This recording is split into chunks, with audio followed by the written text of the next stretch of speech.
Please put 2 fingers on the right, 5 fingers on the left, face the east. Allah, Father, universe, Father, love, truth, peace, freedom, and justice. Allah is my protector, my guide, and my salvation, by night and by day. Whose holy God, true Allah. Amen. First, I want to rise. I want to give praise to Allah, the self-sustainer, the root causeless cause, the rootless root. Rise and give honors to the more Son, simple America. Rise and give honors to his messenger sent to us in these days, Prophet Noble Drawley. Rise and give high honors also to the forerunner, the harbinger, Marcus Jose Garvey. Rise and high honors to the past leadership, first appointed Supreme Grand Sheik Edward Mealy, all the way down to the current appointed Supreme Grand Sheik Keith Dandersill. Rise and honors each and every one of you. It's a blessing. Thank you for attending this meeting. This is a test run, y'all, for the most part. But what I wanted to try to do is, this is a time where everyone's locked in, and I wanted to get everyone's attention because regardless of the situation, things still have to get done. And what things that I'm stressing to get done is our 2020 census. You know, it's crazy how the virus rolled out, all these different things has happened. The 2020 census is awesome. So it's easy to overshadow the 2020. I'm like, okay. It's easy to shadow all things. The parents, the mother, my mom. Easy. You wouldn't be considered dead. My mom's not considered dead. Cuzzo, mute your phone.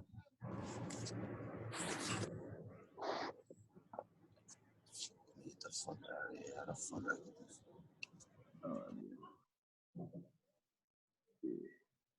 So the importance of the 2020 census is that we basically try to get our numbers up. You know what it means is that we're counting. But here's the twist.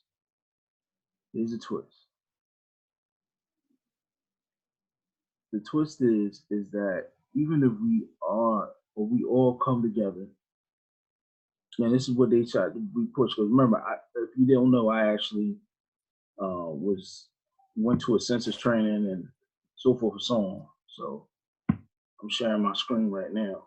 And if y'all on your phones, if you can't see it, whatever, don't worry, it's being recorded. So I can share it with you.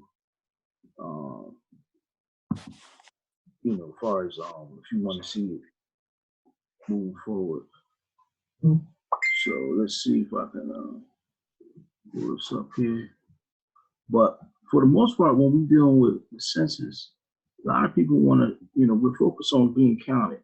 We want particular funding to be funneled to our areas, our respective areas, which is fine. But what we have to consider, and what most people, when they're presenting the census, they're not considering the past times when money could have been funded. There's a brother by the name of Dr. Terrence Bird L. out of Syracuse. And he's a brother who has studied community development, and he did his doctorates on it. You know, it's very important. You know, he said one thing is very important to know is that there's been money allocated to our communities. There's been money allocated to our community, but we never received it. So during his doctorates, he was able to look into the funding and who was receiving what organizations received this funding. Some of the organizations that received this funding in his area, specifically in Syracuse, have done nothing with what they said they were going to do with the money. And these are not European-owned organizations. These are organizations ran by brothers and sisters who receive this money and don't put it where it needs to be. And that's one thing. The problem is that whether you identify or how you identify doesn't matter. If you don't have an organization, if you don't have a company or some type of program already in place or set up to receive the money, because the money you don't just, okay, we're just going to throw it, they're not going to get all like $250,000 and just walk in the street and toss it up and everybody grab their money. It has to be funded to a specific cause for the specific neighborhood. Okay. The issue, what happens is that our brothers and sisters that get this money, they end up not putting it towards our people. And that's the issue. Okay. That's the issue. So what is our recommendation?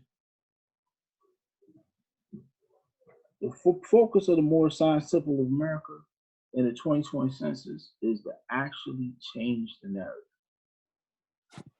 Is to change the narrative. We have to change the narrative.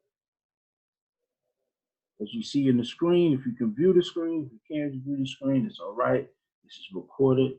This will be available on video. I will be doing this again in the future once I buy particular components for my laptop, and so it can be a better presentation as far as being used on the Facebook Live and YouTube. So moving forward, more 2020 Census Initiative. I'm gonna share this. And the reason why I'm also doing this is because of the coronavirus. Our mission actually have plans to actually do this particular presentation in the community. So let's move forward. Connect the dots. Correct the record. Collect your share. The more assigned simple America established a national partnership with the Census Bureau in order to, number one, teach our communities the importance of proclaiming their Moorish nationality. 2020 Census is a civic initiative to help our people become recognized by the government as a people with the full human rights and true citizenship. Teach how the Black racial category is legally defined by handing out copies of the standard form SF-181. Teach our people how to aggregate and gain political power via casting one free national ballot as a national group. Use the census as a primary tool to control government. More state representatives mean more electoral votes to help to choose the president. More congressional seats for your state helps to get good government. Tell the government our neighborhoods, cities, and states deserve a lion's share of $675 billion in federal funding. If we don't stand up and be counted, we are telling the government to send these funds elsewhere. Hold events and rallies a minimum of once per month to educate on correcting race and nationality via 2020 census. Then as you can see the subcategories, and then we got outreach on, this is basically methods on what we would be doing.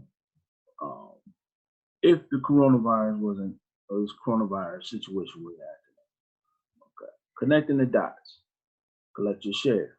Most people don't realize every 10 years, each state acts as like a team, competing for the congressional seats and electoral votes. The game is called the census. It counts the population of each state. A bigger state population means your state will score a higher share of the 435 Congress seats.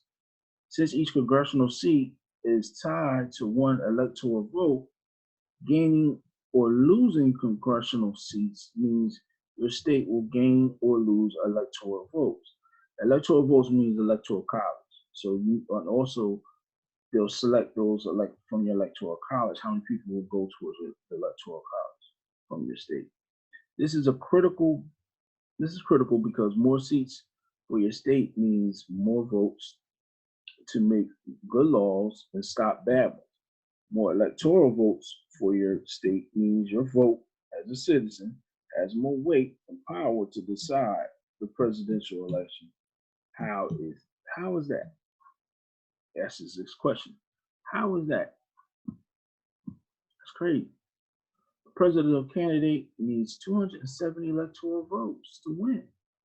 He only gets, I'll say he or she, only gets electoral votes from states that he wins. If your state had 10 electoral votes from the last census, the candidate who wins the popular vote in your state will get all 10. But if your state got 12 electoral votes due to a really good 2020 census turnout, your state may cast the deciding presidential vote to reach the 270. This is all powered by the census. Okay, so what it's saying is this, is that prior, if it's based off the popular vote, the electoral college in your state may be swayed to vote according to the popular vote on president or who will be president. Okay, so it might be a decision where 10 voted for the president within the electoral college members of your vote of your state. Then what it's saying is if more people are counted for in the state during the census, and this is talking about not racially, but it's talking about people in general, how many people actually exist, then they'll say, okay, we need to increase their electoral college members. Okay, we increase your electoral college members, then that means that your electoral college members will have more of a say. So if you vote next time, your state is going to weigh, or the electoral college in your state has a heavier weight on who's going to be president. So that's how important the census is. And this is crazy because you know what? They didn't never teach us any of this in social studies or political science when we were in school. None of this. None of this was told to us.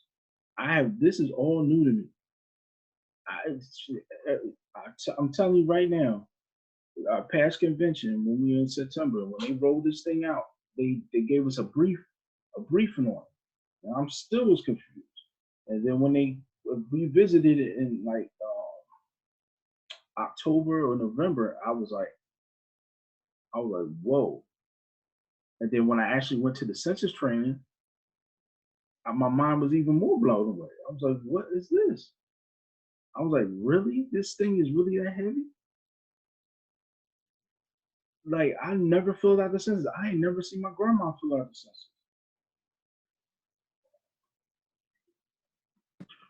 My mom, none of them. I ain't never seen nobody fill out the census. But when I really started looking at this thing, I'm like, this is the game? Yeah. This is crazy. Islam, Islam. I don't mean to cut your wisdom, but yeah, I feel the same way. This is definitely what the Moorish Science Temple of America was This is right. This is the work that's cut out for the more science to of America. This right here, exactly. Yeah. There's no better organization to take on this, the mantle of the census, Mm-hmm. the MSTofA. Yes, sir. And praise Allah for that wisdom, brother, because you know, the way that the grand body was able to approach this, it lines up with a lot of principles of the organization and what the founder actually set forth. Let's move along, and I'm gonna finish this slide real quick.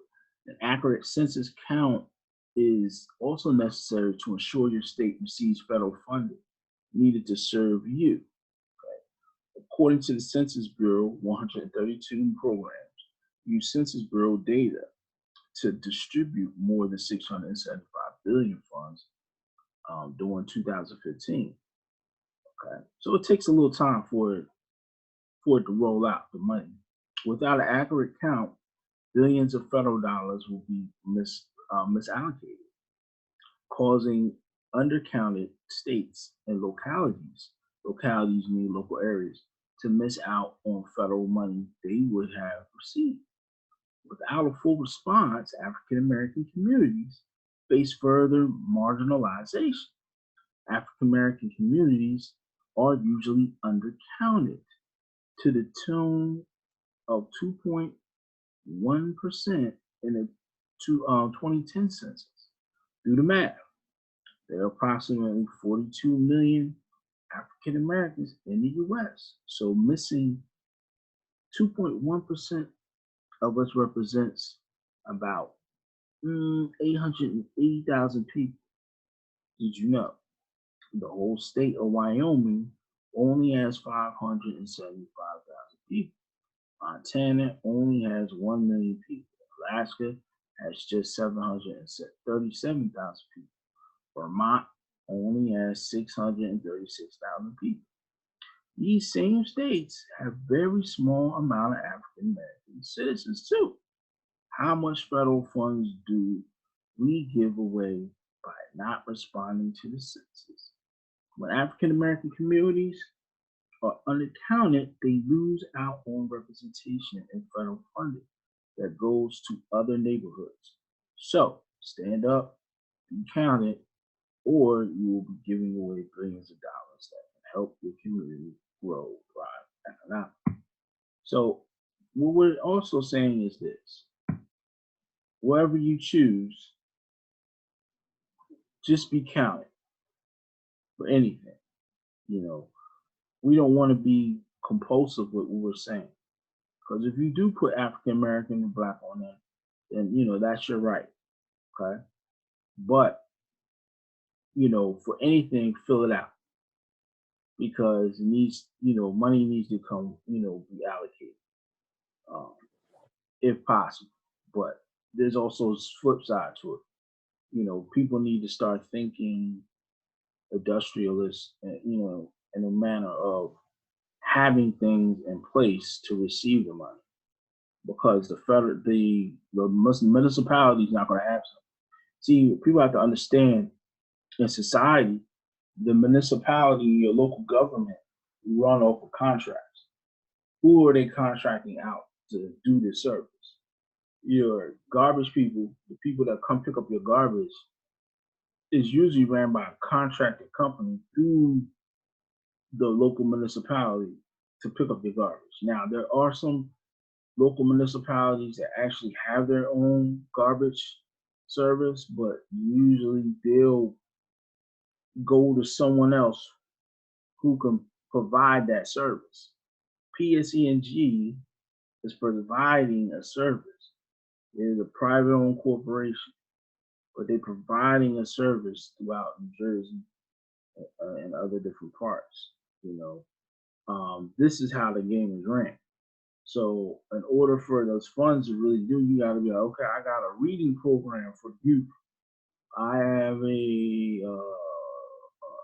community development program where we'll fix up homes and replenish homes and communities that have been, been dilapidated and all that stuff like that. And they'll be like, oh yeah, because that'll take all the energy and responsibility off the city. They can just put that in your hand. You know what I'm saying? That's what Dr. Terrence Burdell, him and brother Davis in Syracuse, that's what they're doing. They got a company doing it. And that one day I'm gonna have him demonstrate about his company and what they're doing. All right, but move this slide here gets to our meat and potatoes, if you would say. Okay. Correct your race and nationality with the 2020 census. Okay, this is the elephant in the room. Correcting your name and or race and nationality on your 2020 census questionnaire gives the federal government notice of your permanent name or race / nationality correction. Correcting race / nationality on your voter registration card is giving notice to your city and state government. Y'all hear that? We'll read that again. Correcting race and nationality on your voter registration card. Because if you correct it on your census, it automatically goes corrected on your voter registration card. It's giving notice to your city and state government. Okay? It happened because when I did my name correction, it showed up. They sent me a new voter registration card with my L on it.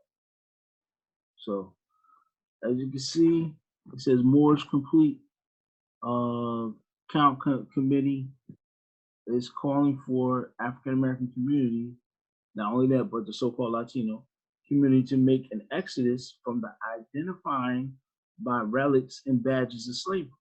We advocate these historically accurate race and national origins, which bear real historical and social value. Okay, what exists versus what we want.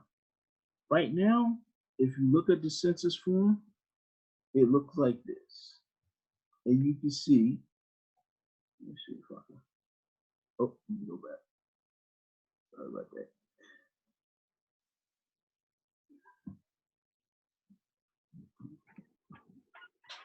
Because I'm gonna enlarge it real quick. You can see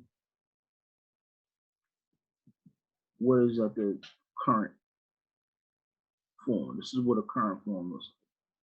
You see the races that are displayed. What we're trying to do is change the narrative. Put Asiatic, Moorish, and then boom. Next time, they'll have a new selection, inshallah. And then a place where we can just put Moorish. We'll put Asiatic as a race. Okay. Whether it could be here one of the sub races or so forth, but who knows how long this will take. The point is that we'll have our the point is that we'll actually have a selection for us instead of having to deal with the supposed selection of African American. So we're gonna go from this to this, hopefully, and that's our goal. As it reads further, so-called Black / African American more accurately belong to the Asiatic race and have a Moorish national origin. Therefore, to identify from a position of strength, so-called Black African Americans should identify as Asiatic Moorish. Okay. Move forward. How to respond.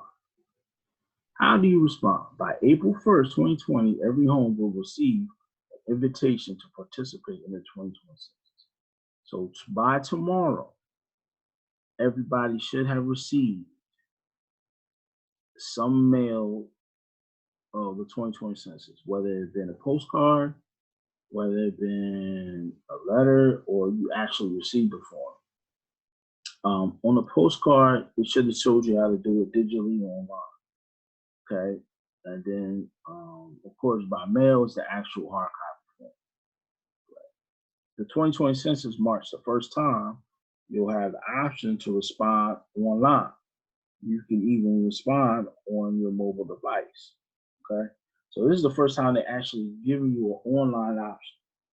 Majority of people who are dealing with the census are promoting the online option. Okay, correcting the record. When a question of ethnicity is asked, all right, if they ask us, you ask if you're Hispanic. Okay, this is for brothers and sisters who are actually maybe identified as Hispanic. Okay, and I know how much pride goes into this identity. There's nothing wrong with that. But for the sake of truth,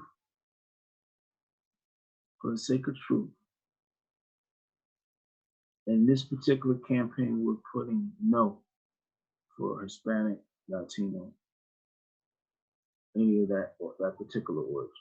Okay. Yeah. So even if you are identified as Latino, let's say if someone like Cardi B was convinced of what we were, of this, she would put no, even though we know plainly to see that she has Hispanic origin, she would put no for Hispanic. Okay. And the question about whether a person is Hispanic, Latino, or Spanish origin is used to create statistics about the ethnic group. Hispanic origin data help communities ensure equal opportunity. We asked about the Hispanic or Latino origin for community members to help governments and communities enforce anti-discrimination laws, regulations, and policies. Okay, so we put no. This is because the indigenous people of these areas are of Asiatic Moorish culture and not Spanish Christian culture. Note, there are only two ethnicities, Hispanic and non-Hispanic. Okay. Now, have you ever seen a form? A lot of times when you see certain forms and they have Hispanic, they'll have white, black, Hispanic, or non. They'll give you an opportunity to identify, whether you're, black and Hispanic and so forth. I've been seeing new forms where they took that option, the black option, away. So with the Hispanic, you're either Hispanic with a white, you're either white or Hispanic ethnicity. Okay, because a lot of Latinos or Hispanic, so-called Latinos and Hispanics, have been trying to identify as white. So they've been pushing themselves to identify as white instead of, some that just stay Latino. That's it. They're not white or black. They want to stay with Latino. Then you have those who recently, we know there's this, this movement of Afro-Latina movement surging, which is really just the ancestors talking. And so you're going to get some who are going to identify with black. I'm saying, which I understand the cause and intent, but the strategy is still kind of detrimental. Once we move forward, I'll explain. Okay. There are only two ethnicities, like I said, Hispanic and non-Hispanic, on the census. Now, according to our Moorish Holy Quran, chapter 45, verse 5, the Asiatic nations of North, South, and Central America, the Moorish Americans, the Mexicans of North America, the Brazilians, the Argentinians, the Chileans, in South America, the Colombians, the Nicaraguans, the natives of South Salvador and Central America, etc. All of these are Muslims. Okay. Go forward. Connecting the dots. Why you're Moorish, not Hispanic? Gotta talk about that. Why would you put that and not Hispanic? According to Century Illustrated, which was a magazine published in 1914 to 1950. See, during the turn of the century, the 20th century, everybody online, a lot of information was coming out, not necessarily in the general public eye, but a lot of circles, like scholastic circles, occultic circles, governmental circles. These different groups of people were beginning to publish all these findings and put them in books, because now at the time, books are even morally heavily circulated. Well, before, of course, you had a printing press, but the typewriter wasn't as prevalent, 100 years prior to that. I'm saying everybody's still writing their books. Write it first, and then it gets recopied. But even then, not every book was being recopied. Okay, but now during the 20th century, now you can actually publish your books, and your books you can sell multiple copies of your books. During the 20th century. So now these individuals can publish their works, publish their findings but still, because of the content of what they were publishing, not everybody actually was privy to it. Okay, this is one of the books or magazine. Lima, the City of Kings. As you can see in the highlighted, it says, "Don't call this Spanish America." Okay, warn the diplomat who knows these countries as he knows his glove. Call it Moorish America. The conquistadors came from Andalusia, formerly the Moorish kingdom of Granada. The name of the leader who subjugated the kingdom of Puerto was Benalcázar. Benalcázar. You can see that if you look at it and you break it down, you can see czar at the end. So, you ever heard of a czar of Russia, the czar of Russia, right? Czar, that's not a Russian term, It's obvious if you look at the structures in Russia, in Moscow, in Russia, you can see that they have Moorish influence. Okay, so just a little drop there. I just want to throw that in. The patio is not Hispanic, but Moorish. My first sight of Cajamarca took me back to the flash to Morocco. What is the manto the women wear over their head, often over a part of their face, but the chumar of the Arabs? Saddle stirrups, the harness are Arab, as are the course of horses. So are the cuisine and the kitchen utensils. The Mexican hat is like the hats you see in Morocco. The men here are polygamous because the Arabs are racially polygamous. The first instructions sent over by the Spanish Inquisition related to referring out Jews and Moors, not Lutherans, much. Okay. And then it goes back to what we're saying of the breaking down of basically the groups in Latin America who are Muslims. But they say the Asiatic nations of North, South, and Central America, the Moors, and then it goes and breaks it down. So when you look at the particular verse in the Moorish Holy Quran, if anyone ever seen it, it breaks it down. The more it says the Asiatic nations. Okay. And then it just says our religion at the end. But your race is Asiatic, Moorish. Okay, the Moorish Americans, the Mexicans, we're all the same in nature. If you're dealing with the original, because of course if we were to take more time to talk about the different ways of people that came in, but if you look at the Mayan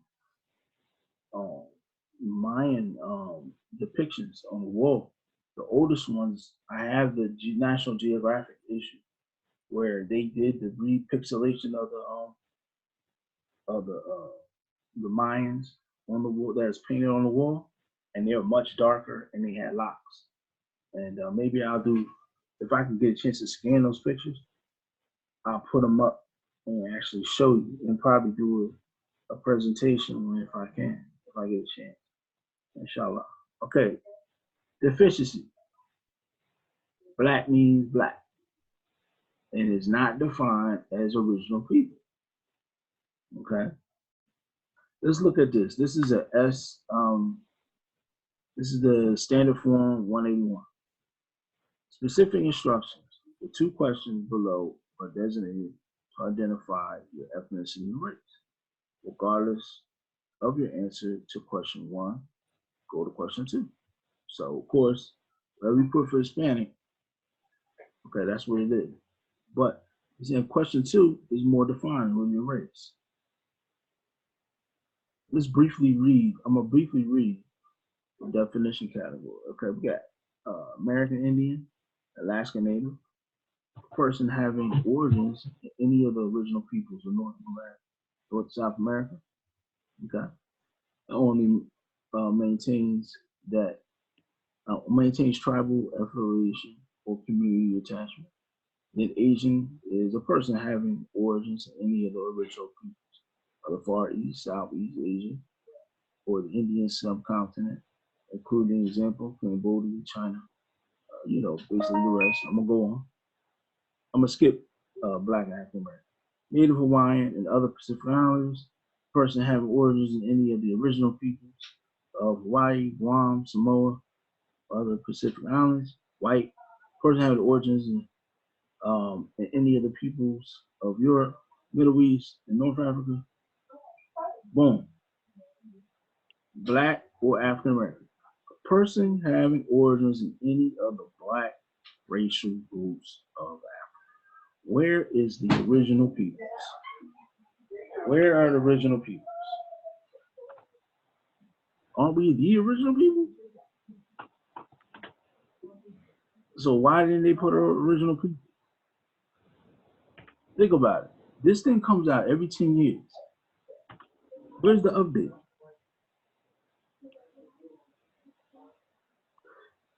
Legal definition for race. Why is black the only race that is defined by the same word?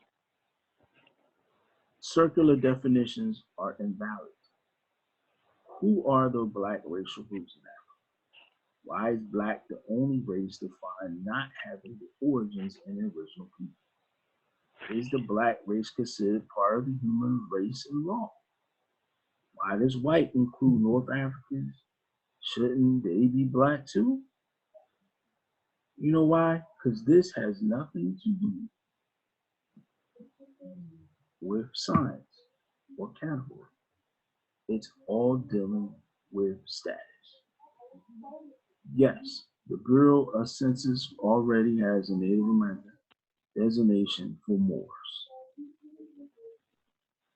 Are Moors Native Americans? The federal government, the CDC Race and Ethnicity Code, Set 1.0, has created a hierarchical race code to denote the various races in America. The race definition, right? It's the code below. It means Moors are recorded as being Native Americans. So under the Native American code, you have a code for Moor. So it's already there. Okay, if you know anything about the Nana Code, Delaware, Moors, the Nana Code, the Lenape, they have a legend of saying or being known as Moors.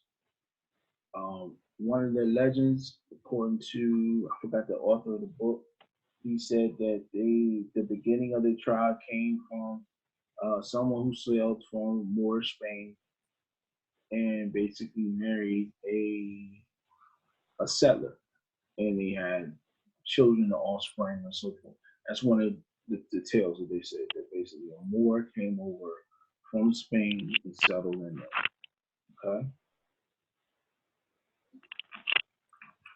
But guess what, y'all? Let me drop this one on y'all real quick. Go back here. I'm gonna drop this one on there real quick. Yeah.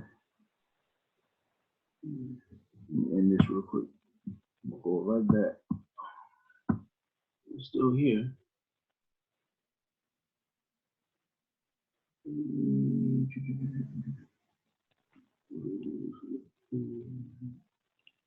Yep. Discovery. Here we go.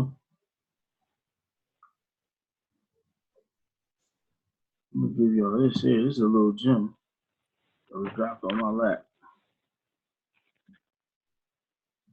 Historical documents. A Muslim historian and geographer, Abdul Hassan Ali ibn al-Hassan al-Masudi in 871 to 957, Common Era, wrote in his book, Muri Abdul Wahab wa Madin Ali Wahar, the meadows of gold and quarries of jewels, that during the rule of Muslim Caliph in Spain, Abdullah ibn Muhammad, a Muslim navigator, Kashkash ibn Sa'id ibn Aswad from Cordoba, sailed from Dalba Palos in 889 across the Atlantic to reach an unknown territory.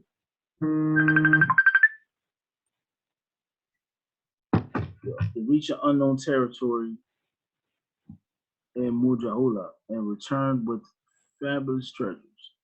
In the Al-Masudi's map, the world there is a large area in the ocean of darkness and fog, which he referred to as the unknown territory, meaning Americas.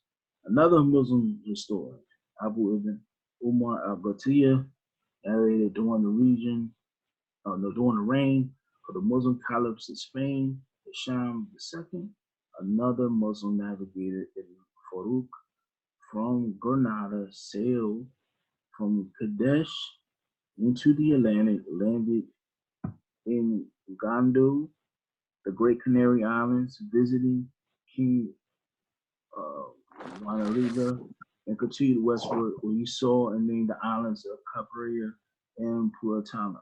He arrived back in Spain in May 999 CE. And this is other accounts of other Moors who actually sailed into Americas. So when Columbus got over here, he knew where he was going. He knew what he was looking for. This is some more accounts of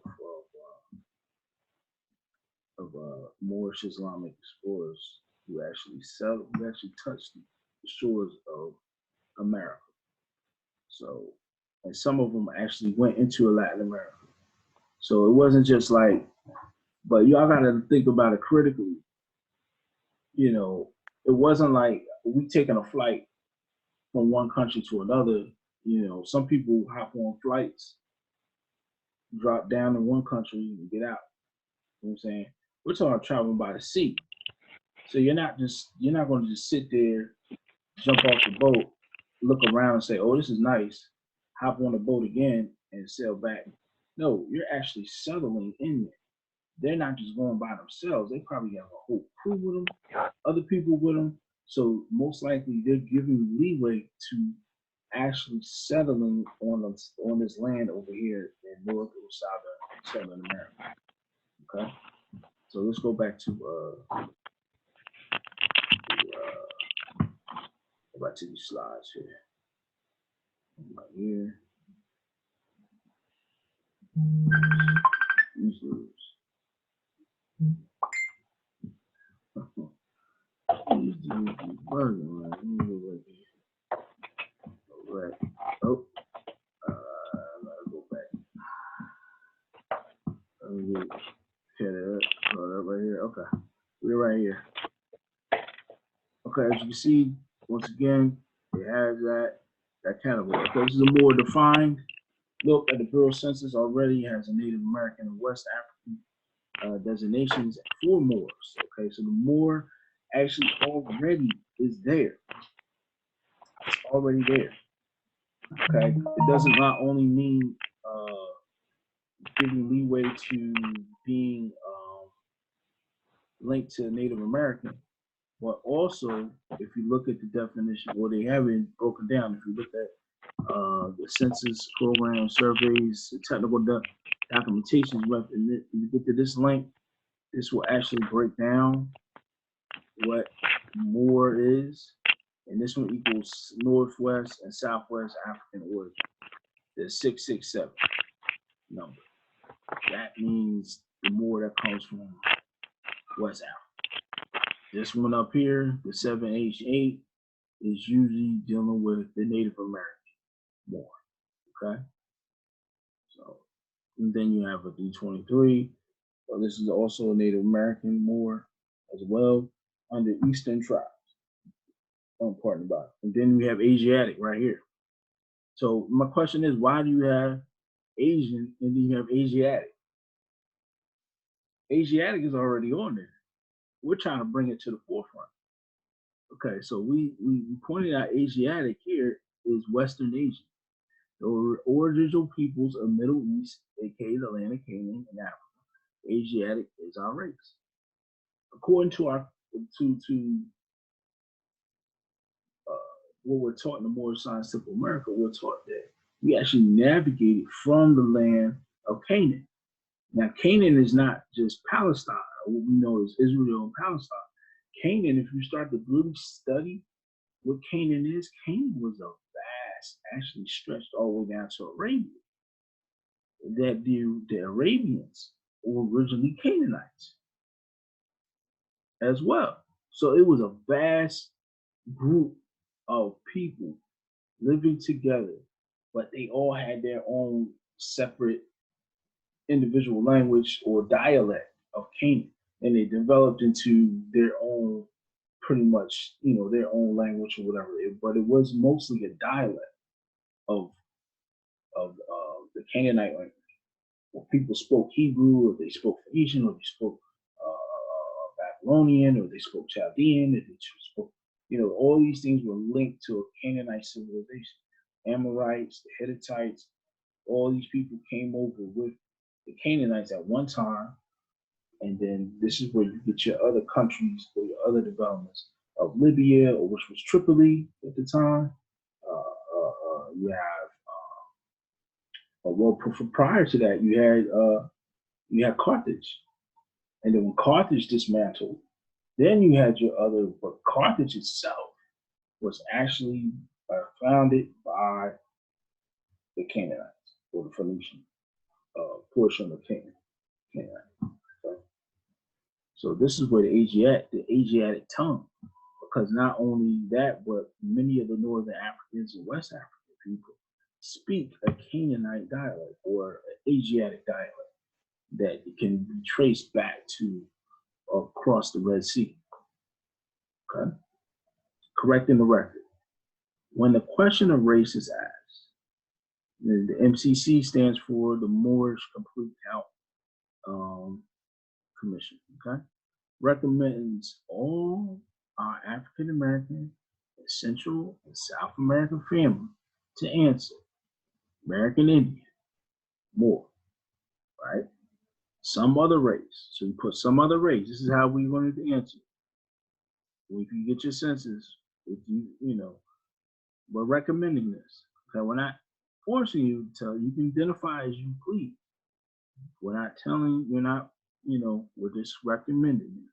If you watch this presentation, you look at the documents, you do your research.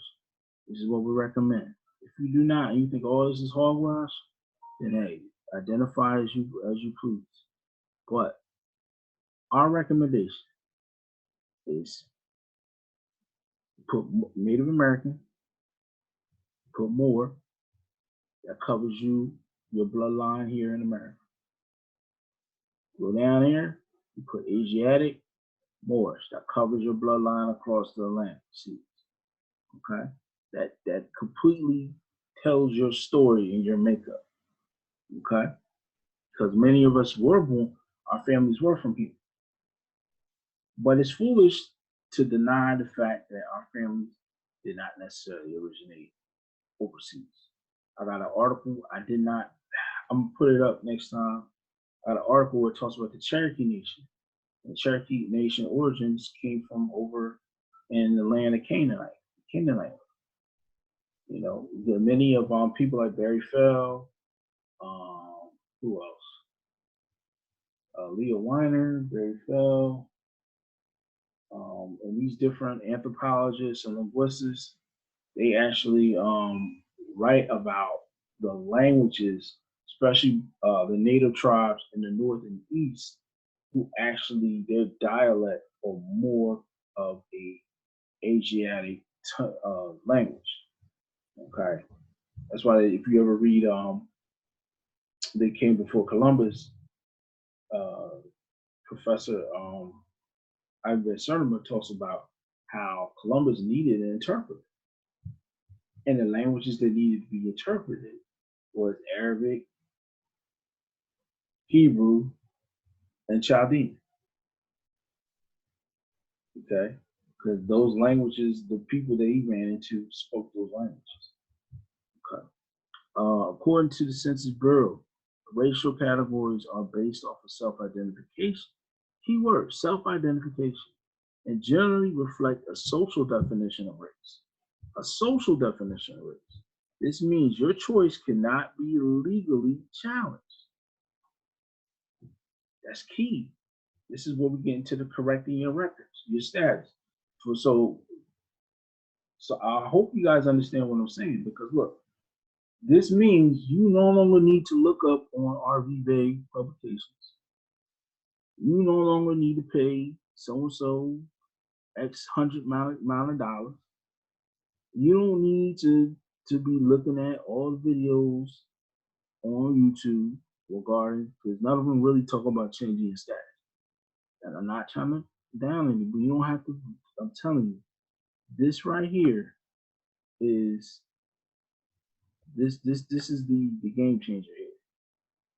You know, you don't have to listen to this one or that one about come with me, pay this money, I'll correct your records. Nope. If someone tells you to pay more than $1, you need to leave. Okay? This is it. You fill your census out with your name, with your LBA attached to your name. And you put, as we recommend, Asiatic Moors, Asiatic Mexican. It could be either you be Asiatic Mexican, Asiatic Brazilian, whatever. But you're Asiatic, and then you put more at the top with Native American. Okay. This will be considered a legal document. Let me tell you how legal this document is. At the census training I went to 2 months ago, okay, at Camden County College down on off of Cooper Street. I went there, and they said in the training, if I was a census taker, and I took one of you guys, you filled out your census and I collected your census. If I showed somebody what you put, that's considered a HIPAA violation. I can get fined or even jail. I can get fined up $25,000, or I can be jailed for revealing what you put down on your census. Okay? I can't be like, take your census and be like, yo, look what dude put on his census. Like, yo, he great. I can't do that. And then it finds out, like, I can get in trouble. So it's that serious. It's considered a private legal document. Connect the facts, correct the record, collect your share. Following sides supporting our position are excerpts from the making and unmaking of the Negro. Okay, now here's the meat of the whole thing we're dealing with. The trustees and anecdotal, I messed that word up, world history and law, which proved transatlantic slavery was an outgrowth of Spain defeating the Moorish Empire in 1491 AD.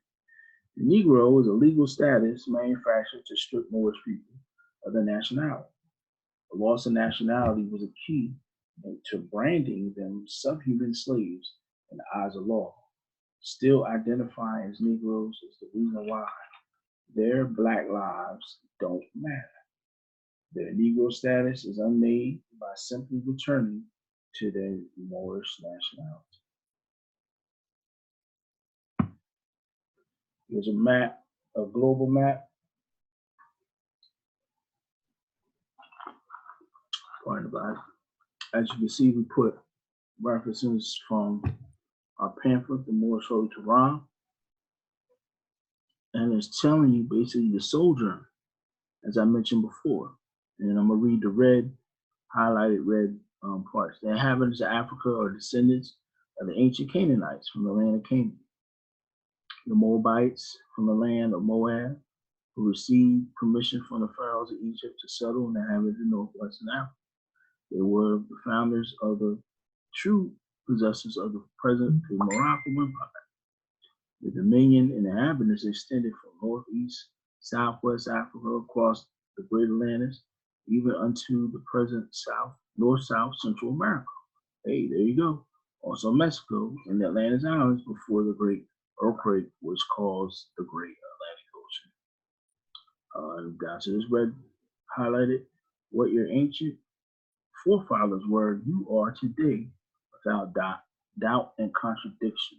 These are this chapter pretty much is basically written by a prophet of the Prophet, and from what he pretty much was able to dictate from what Allah has inspired him to put.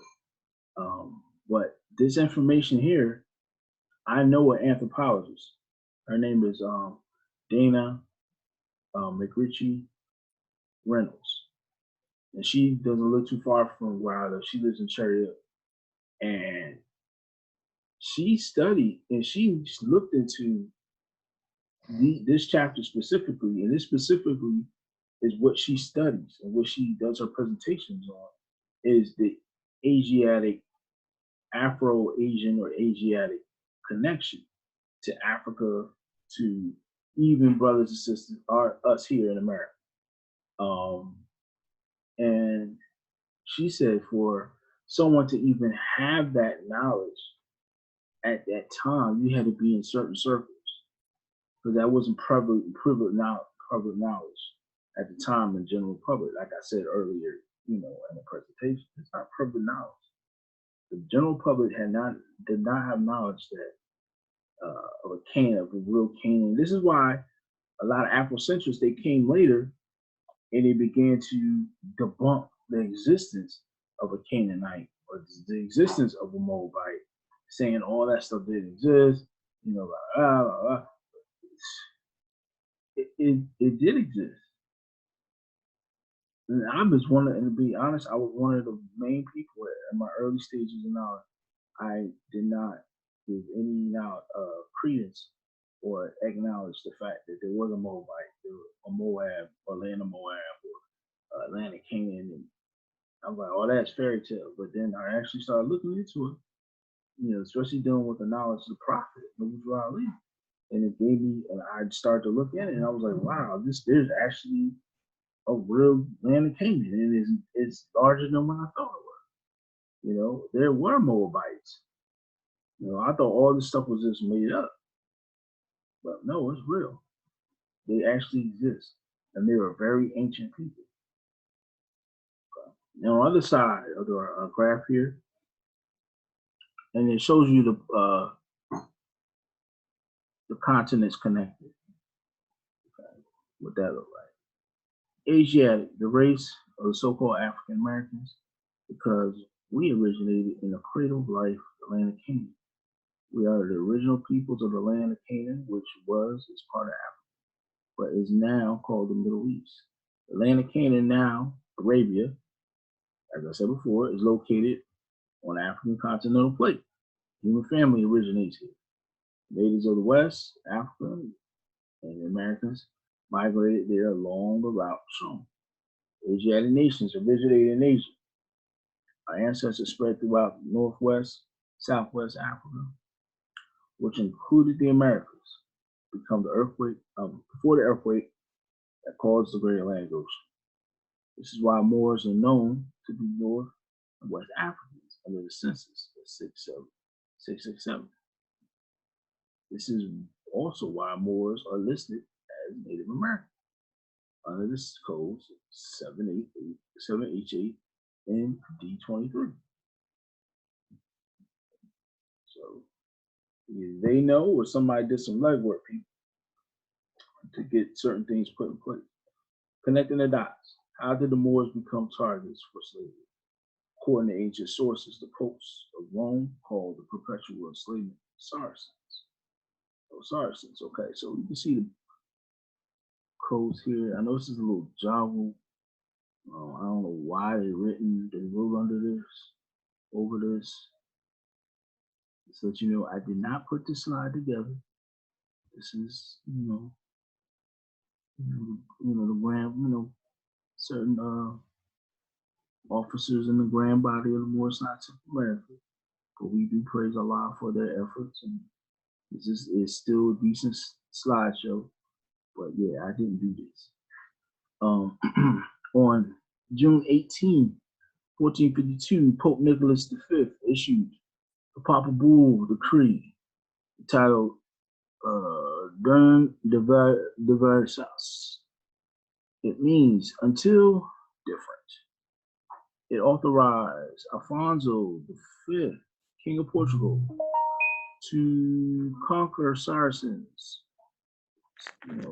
Moors and pagans, and consign them to perpetual servitude.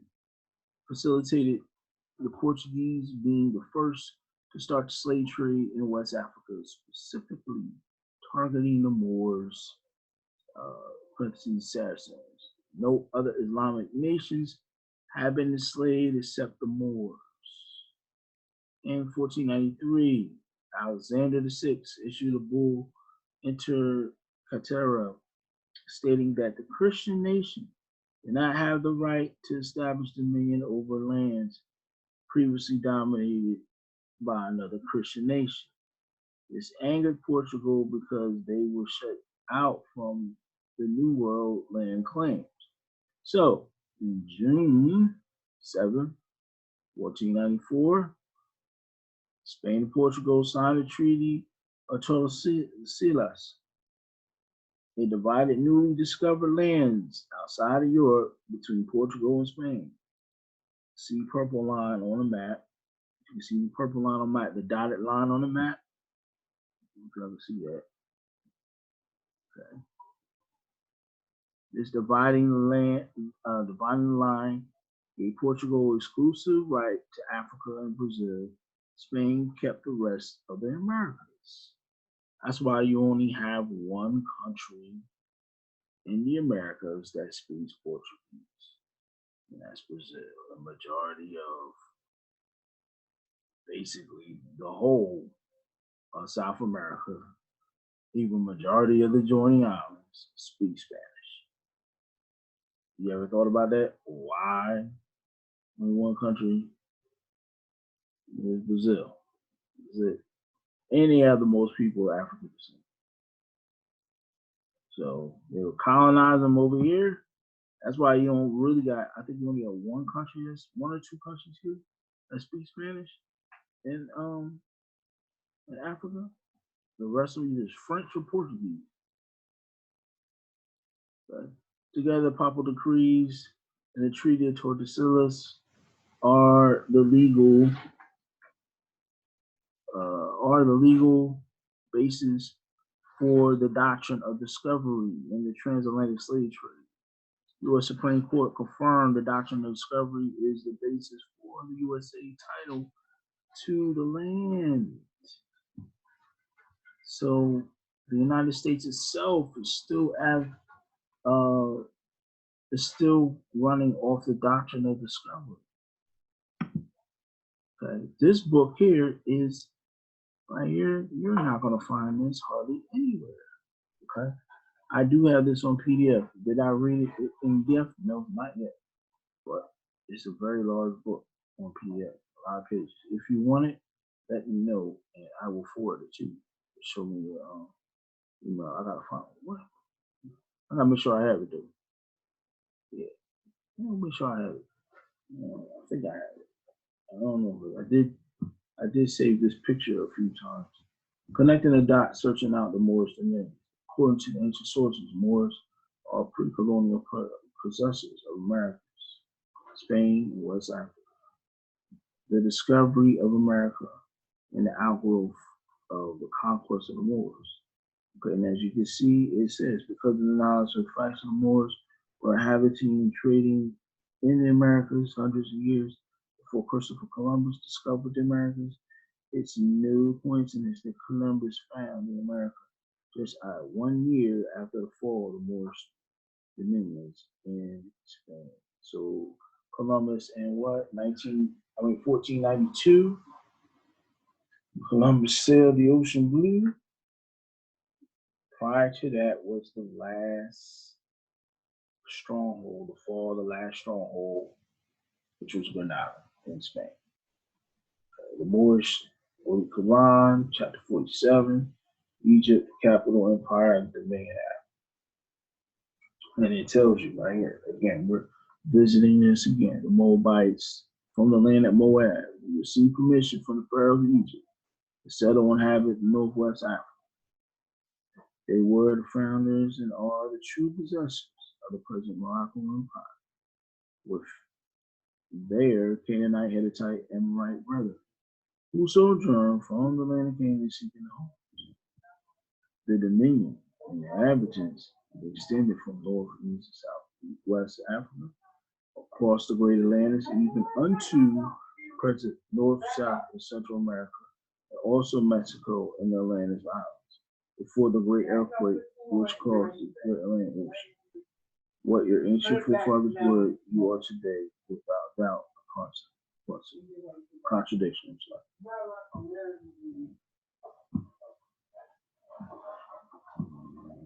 Connecting the dots. Who are the Moors in America?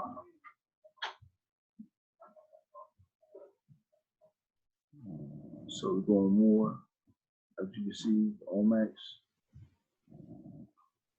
Look at my time. 9:39. Hopefully, get that to be done. As you can see, who are the Moors in America? We're dealing with the Lenape Moors, Delaware. They are historically recognized in Delaware law as Moors. Tammy or Saint Tammy or King Tammy or Chief of Chiefs. The Turtle Clan, the Lenape Nation, the Delaware Valley, signing the peace treaty with William Penn at Sheik Talik. Okay. The name is very familiar.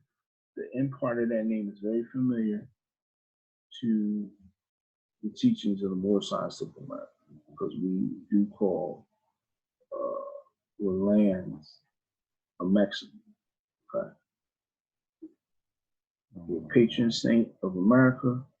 Here you can see the statue in Philadelphia standing on the turtle. Standing on a turtle with the eagle on his shoulder and a Moorish fez on his head, like a fez type hat. The eagle is holding the wampum belt. There's a wampum belt. The treaty. Exactly the wampum belt treaty. It's holding the wampum belt treaty in his talons. So in his talons of the eagle, the wampum treaty, the wampum belt treaty is actually being held. So we go into his highlights here.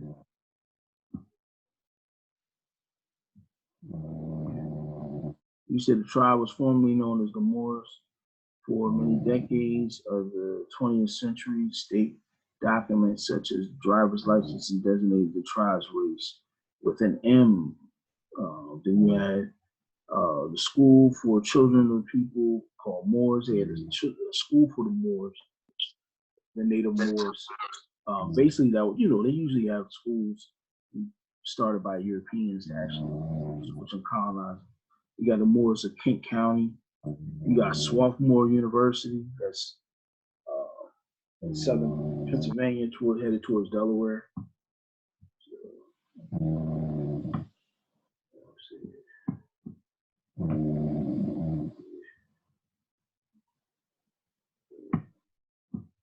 So, you know, you have a whole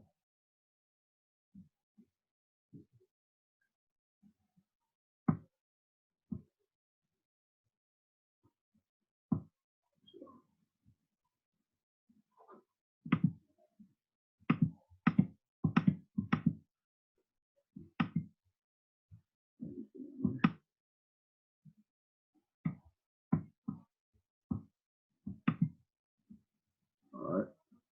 And I'm saying you talk about Negro law, deal with North Carolina. South Carolina legal law in the states. You know, the Negro laws classify Berbers as slave Africans and made them into Negroes. Key points to remember. You see that Berbers are only group Africans and labeled slave Africans, which legally means Negro. Moors are recognized as free animals in Africa or other Negroes besides Moors. Egyptians are called Asiatics, yet they are also designated as free. Indians who are not at enmity, not friendly with government, are declared extinct.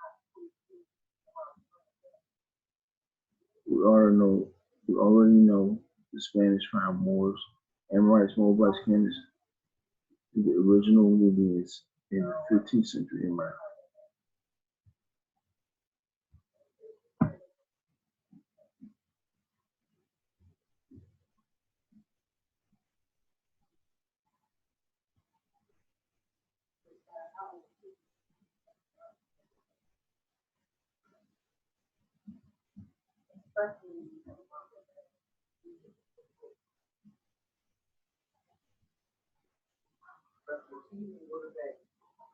The term Negro is confined to the slave Africans, ancient Berbers, and their descendants. You see right here, it's actually explaining that. Then we have the actual document called the Reports of Immigration and Commissions, the Dictionary of Races.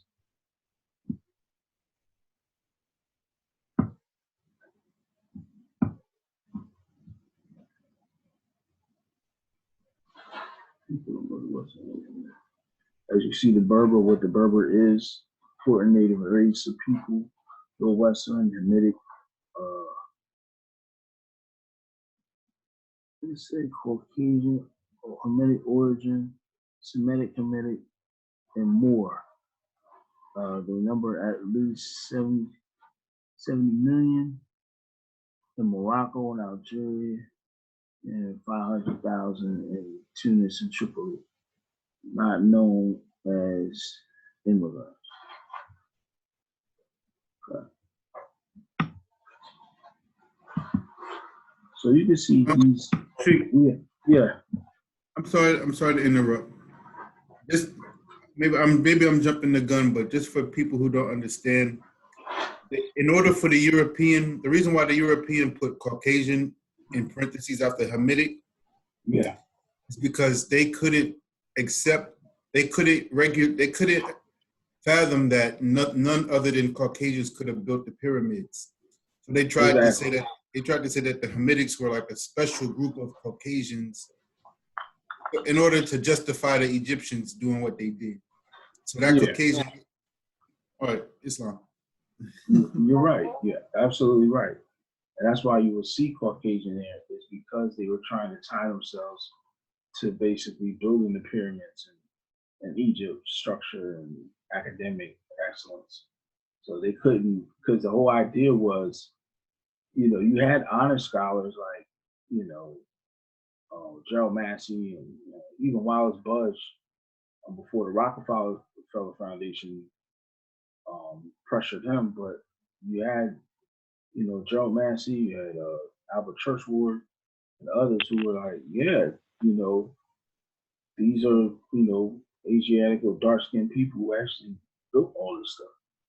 But you had other dishonest scholarship was like, no, They had to be some special type of Caucasian because only Caucasians can build such extravagant, you know what I'm saying, structures and come up with such a civilization. You know, because at the time it was like, why would I let the people who I enslaved get any knowledge of or any hint that they were capable of doing this? Because if they did, they would end up, you know, overthrowing our structure of power. So yeah, you're exactly right, brother. Abdul. So that's the end of the presentation. Like I said, I'm gonna try to do another one this time. It'll go live. I don't know when, but of course, the way things are looking, we'll probably have nothing but time dealing with this whole situation with the coronavirus. So what I want to do, is any questions before we end? Did everyone understand our recommendation, how to fill out the census? The key thing we want to do is fill out that hard copy, the paper copy. It's going to be a booklet. Fill that out. Get a photocopy. Go to Kinko's or whatever. Get your photocopy and save that for your records. The photocopy is for your record.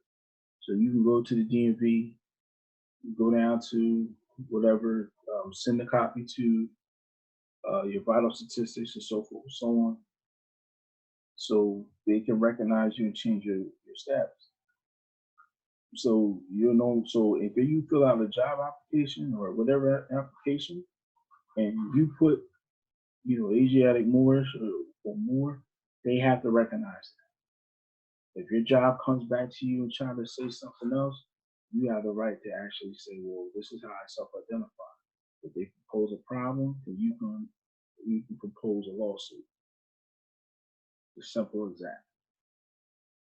You know, but no longer, my personal point is no longer do you have to worry about paying somebody you just met on the internet or anywhere X amount of dollars to do something that technically now here's a free shot to do it. All you have to do is fill it out. Okay? To change your status. Okay. The money, the whole thing about money and all that stuff, the outcome, you know, as far as the money being funded to the communities, you know, we have to start thinking about having things in place to receive such things. But at this point, which level of stage we are at now, this is basically for, you know, people who want to identify as Moors, you know, to change their status and so forth. To really understand that category of Black, where it originated from, and, you know, this is a point for us to change the narrative moving forward. All right. Like I said, I'm gonna try to do this again in the future, or get the Ethernet component cord so I can go live on Facebook or YouTube. I didn't know I needed that component, so that's why I didn't go on Facebook or and whatnot. So, is there any questions before we end? Let you Islam. Islam, yes, Brother Fatah. Islam. What about the option? You know, I think I asked you that before. You know, you see, you're going to discuss it with the Grand Sheik. Mm-hmm. The option of just, you know, like something like this, we take all the information and we just attach it on top. Mm-hmm. Or even, I mean, I'm just, you know, thinking about it. We just attach it on top, and so I was thinking about, you know, because this is just the U.S. doing it. Yeah. Yeah. Did you get more info on that? Well, you attaching a letter on top.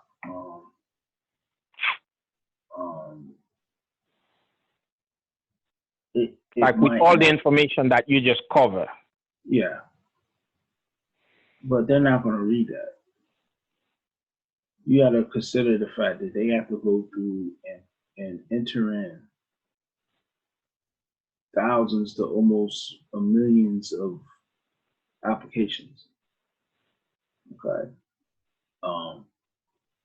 They're not going to shift, and because also Patah, brother, they're going to have to, whatever we put on that document, they're going to have to enter into their system.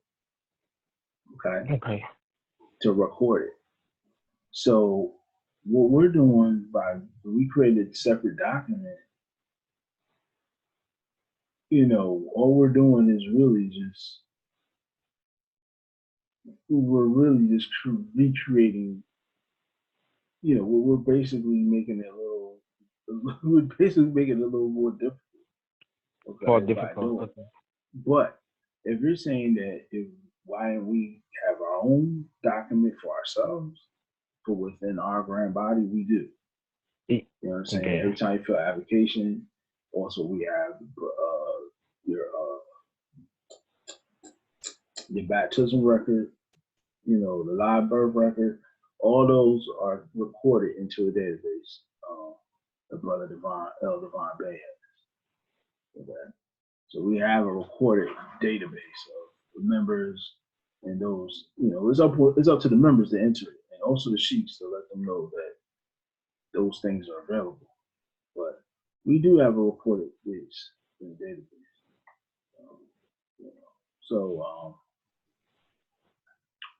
But for the census, we're American citizens, just like anyone else. Granted, we know that this system has been compromised as far as those people in charge, but at the same time, that doesn't compromise our status of who we are. We are American citizens. People know, the government know what a true American citizen. You know what I'm saying? They know that, and they respect that.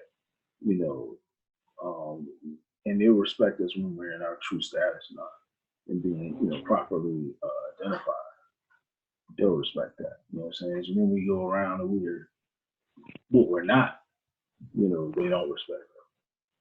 Because then we're telling people not to respect us. You know what I'm saying?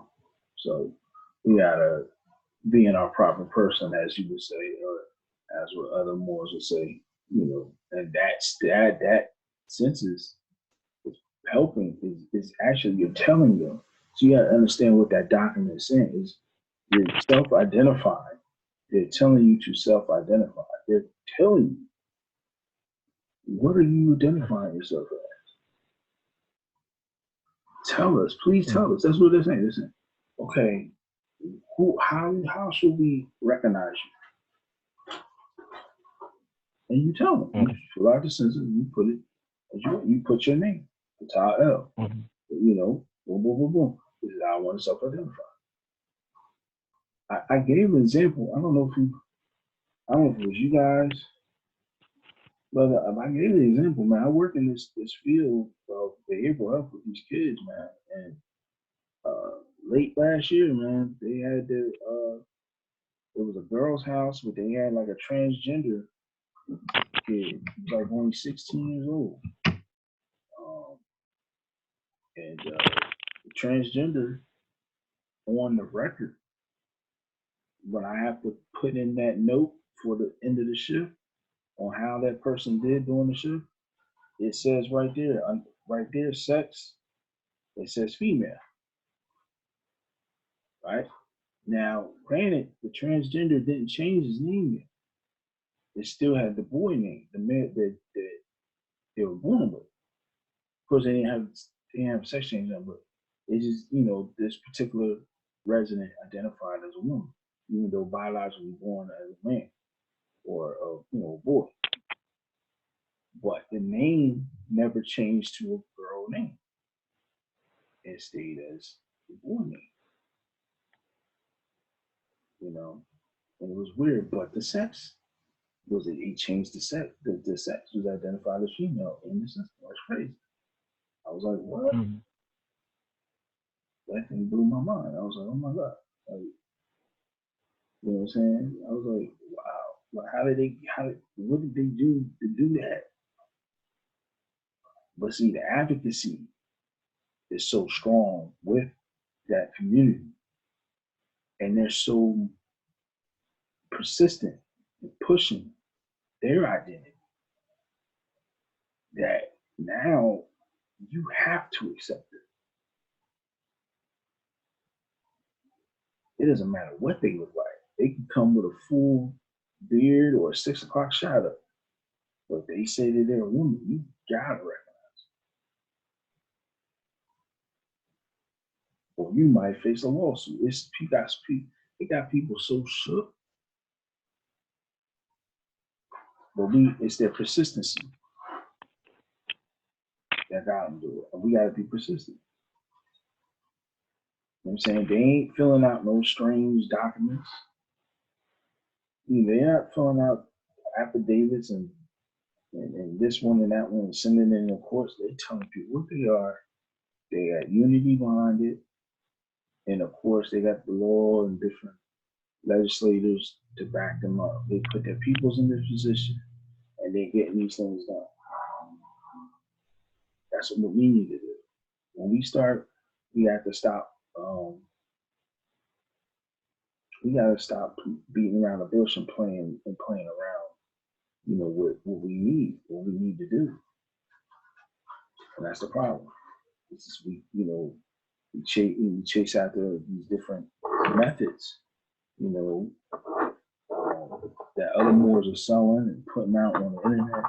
We're chasing around with those things, and it's not getting us anywhere. It's getting a lot of people arrested. You know, losing their properties and all that type of stuff. You know, we are American citizens, and we have to move as such. You know what I'm saying? So the census is our document. Just is what it is. You know? So I encourage people to fill out the census, fill it out. Just fill it out. Mm-hmm. Fill it out. And they have to recognize it. Tells you it's a legal document. They have to recognize what you put on there. Or they can face a lawsuit. You can go right to any lawyer and say, this is what I identified on my census. They're denying me this. Boom, boom, boom, boom. And then they're like, oh, technically you got a lawsuit. Yeah. So you gotta, it's not enough lawsuits being done properly against, other people or these different systems and municipalities. They just sending in affidavits and all this stuff talking about you owe me X amount of $1 trillion. I'm gonna sue this whole city and It's like, nah, get you a lawyer. And you got a classic discrimination case. They're denying you your identity. Take it that way. Don't do the extra stuff. The extra stuff is not really needed. You waste time with that. Okay? So, all right, it's 10 o'clock on the hour. Or if there's any other questions, is there any other questions, concerns? Just an announcement real quick. I am going to try to do new membership courses for those who are interested in joining. I believe everybody on the line is actually a member. But for those who are not members, I'm gonna find a way to get them, send them a list or information and people to sign up. This is only for people within the tri-state area. Okay, tri-state area will be Jersey, New York, Philadelphia, Pennsylvania, and possibly Delaware. So in those areas, I say tri-state areas. But then again, we'll do the Northeast too. So if you happen to be Connecticut, Massachusetts, Rhode Island, we'll reach out to. That's cool too. But just dealing really with the Northeast. Anybody in Maryland, and VA, DC, below that, you're gonna have to reach out to the brothers at Temple 19, and I can try to put you in place with someone who can help you out. But I'm trying to do new membership classes,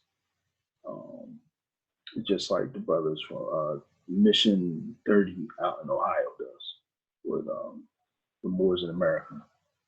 So I believe that's an excellent idea, and I'm gonna try to jump on that. So it'll be every Thursday. Just about we'll have those type of classes, and we'll be going over the modules,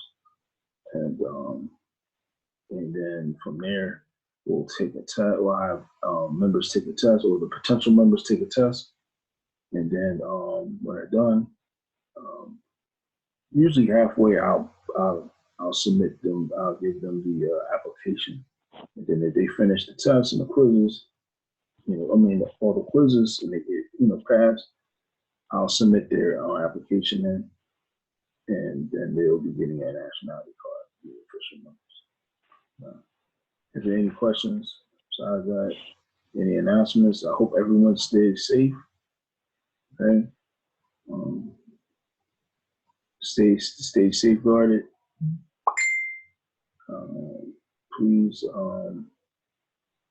drink enough water. Eat healthy, more healthy nowadays. Stay away from mucus forming foods if possible. Eat more, hydrated foods. Foods like vegetables, fruits, and everything. And drink water. Use this time for yourself. Any things you haven't done. Be creative. Connect more, to your higher self. This time, and so forth. Okay.